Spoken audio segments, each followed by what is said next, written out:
Hey guys, I think you might finally get your wish of an all-hack guy LFR. Steve just can't make one right now. Even though the Leafs won, those goals got scored on James Reimer, and he just can't do it. He's devastated, right? Woo!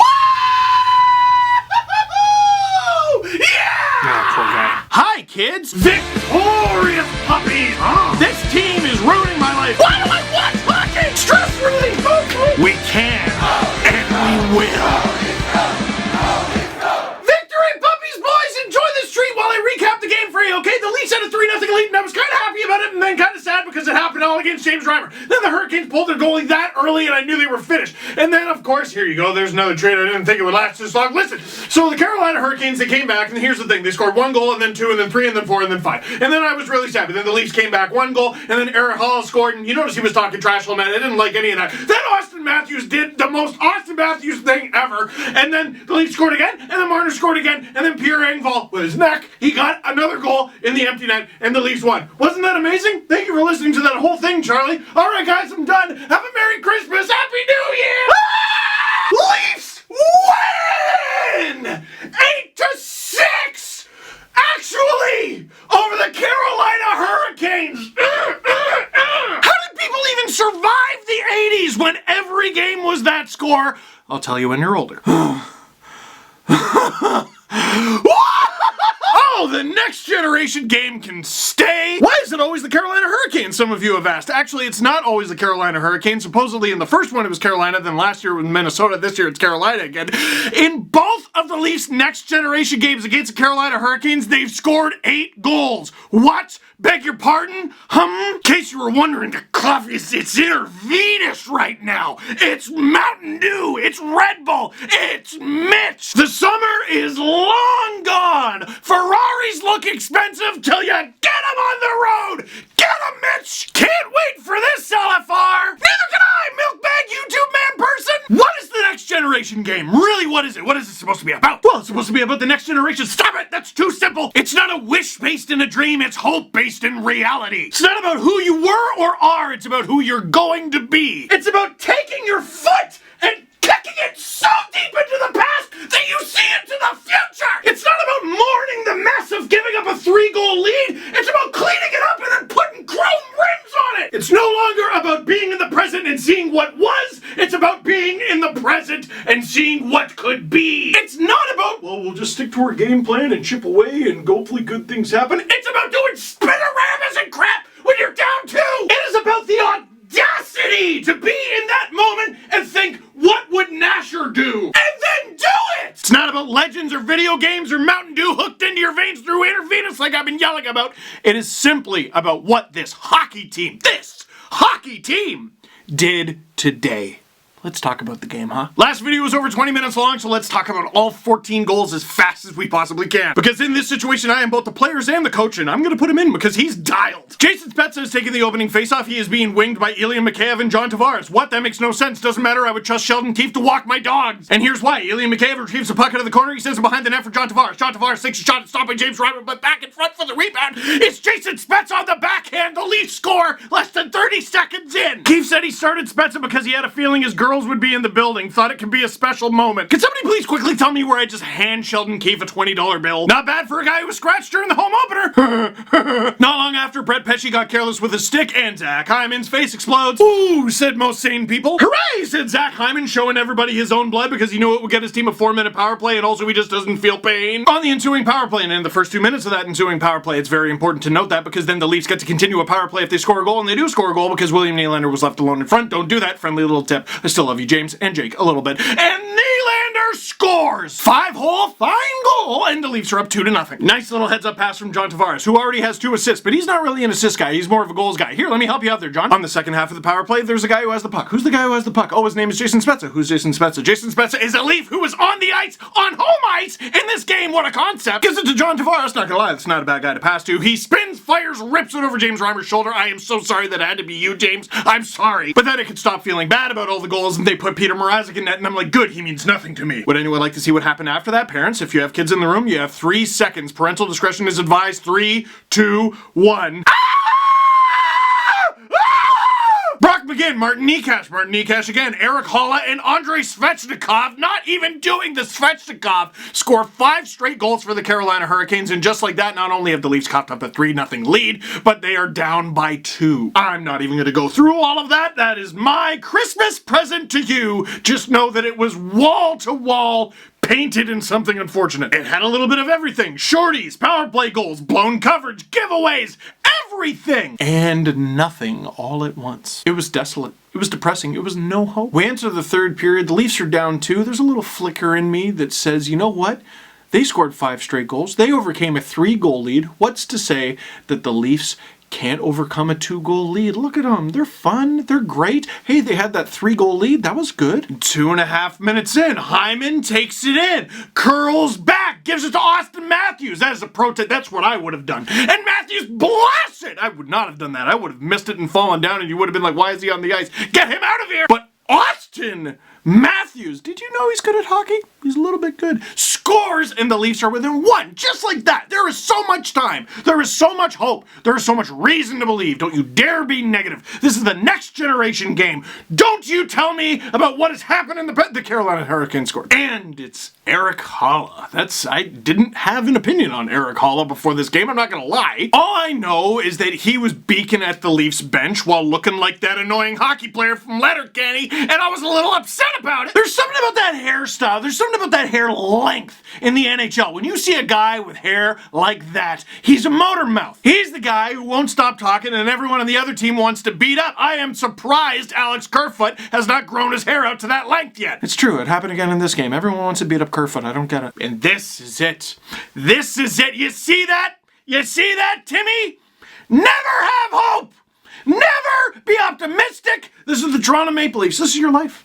And I'm sorry that the older generation gave you that life. I'm sorry that the older generation led you to cheer for the Toronto Maple Leafs. This team that never wins anything, never does anything. All it does is blow leads and sometimes gives you hope by making the playoffs and then faces Boston and takes it away. This is your life now, Timmy. Our greatest memory over the last 15 years was losing to Washington in 6. What did you expect out of this game there, Timmy? Until Timmy just points over your shoulder and goes, game's still on. And they're a smart one, that Timmy, because by turning around, I got to see Auston Matthews do some of the most ridiculous, nonsense video game filth that I've ever seen. With just over 9 minutes to go, as John Bartlett on the broadcast is saying, the Leafs have to put 7 on the board if they want to beat the Carolina Hurricanes.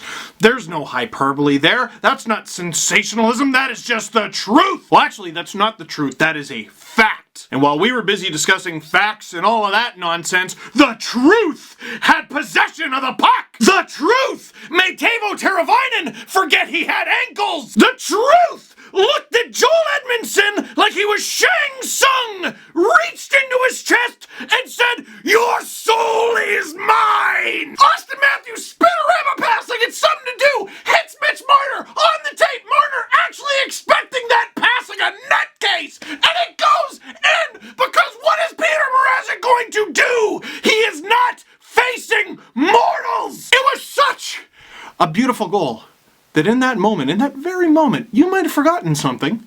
The Leafs were actually still losing that game.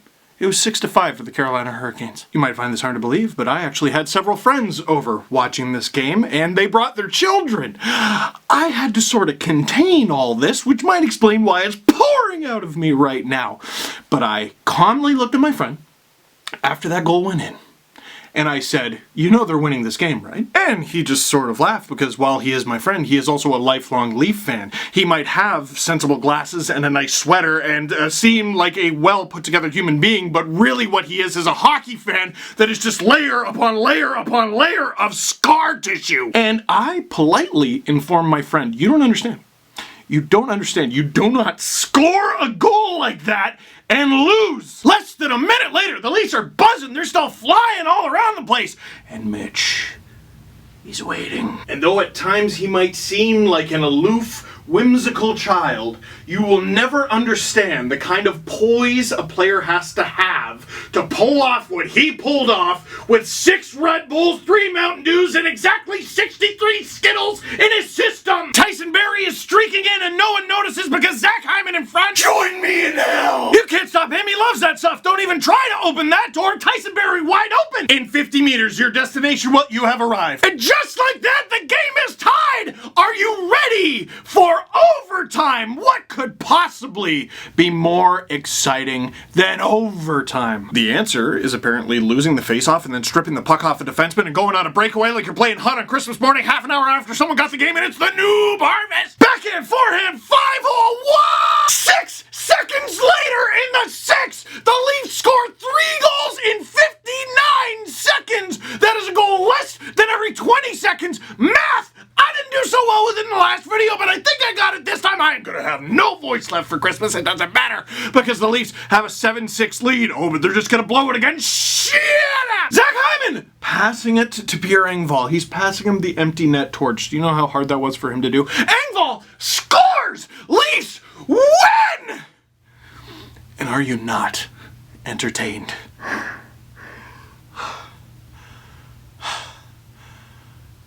No wonder I'm so greasy, I gotta stop touching my face. The Next Generation game has a focus on the next generation. You pay homage to the past. Absolutely. Jake Gardiner got an excellent little tribute because he deserved it. Yep. Yes, he did. You stop. Jake Gardiner absolutely did. He gave a lot to this team, he gave a lot to the city, and he put up with a lot too. And you never forget the past. You don't forget the heartbreaks and the hardships that came with it. A scar is not a reminder of defeat. It is a reminder of survival. A reminder of how you got to today, to this very moment, where you have a unique opportunity for victory. Today's Leafs team seized that opportunity. Today's Leafs team showed the world that it's not, we'll get him next time, it's, we'll get him next shift. Today's Leafs team gave us a taste of what tomorrow could be. Now, it's not easy. It's not all over. The Stanley Cup is not won on December 23rd. But just like in hockey, what do you need? A sturdy base. Winners of 7 of their last 8, 11-4 under Sheldon Keefe, and 2nd in the Atlantic. How's that? Questions. I was at a Christmas party. What did I miss? Oh, nothing, Mike. Nothing much. How much longer should we give them to get the old bad habits out of their system? Surely that time is up, right? Now, listen. With the emergence of guys like Justin Hall and Tyson Berry scoring today and the performance that Jason Spezza has been putting on, believe me, I will not stop at any opportunity to dunk on Mike Babcock. However, let's get the notion out of our head that he taught them nothing. That all the bad things about the Leafs are because of him. Dude, the Carolina Hurricanes are a smoking hockey team, and even though the Leafs are 2nd in the Atlantic and the Hurricanes are in the first wildcard seed, they actually have 2 more points in 1 fewer game. That was English, I think. Good teams have bad nights. Bad teams have good nights. And the Leafs defense, it's a work in progress. Morgan Rielly, at times, what are you doing, pal? And yet, Rielly played more than any other defender on the team, 23-23. Only 2 Leafs not named Frederik Andersen played more than that. Today, Mitch Marner at over 24 minutes, and Auston Matthews. Every masterpiece was at one point a work in progress. On a scale of 1 to a cajillion, how much do we love and cherish Mitchell Marner? 3,496 Red Bulls. You know what? Maybe a better answer. This from Jonas Siegel. Mitch Marner is now on pace for 92 points in 71 games. You know what, man? We were all right to yell and scream about the contract demands and everything like that, and we put high pressure on Mitch Marner. We said, listen, you need to perform even better than last year to earn that money. Last year when he had 94 points, how is he going to do that? He's missed 11 games, and he might beat his point total from last year because he's terrifying. Look, my eye is twitching right now. We love Mitch Marner so much, and he's ours. It's nice. Is Toronto the city of wild comebacks or what? Something like that, Jeff. Name the LFR Gener8ion. Thanks, Cody. Yoink. Can we do that again? Omar, pal, I have a family. Oh, who am I kidding? Sure, let's try it. That is it for this one. Thank you very much for watching. Click like if you liked this video. Click subscribe if you really liked it. Tell all your friends to send this video to the appropriate people if they call the police. I don't know. I'm surprised they're not already here. Have yourself a Merry Christmas. Have yourself a Happy New Year. Well, actually, I'm going to talk to you before that. Listen, have a Merry Christmas. It's Hanukkah. Happy Hanukkah. Happy bunch of things. Happy holidays. It's a great time to be alive. What was that?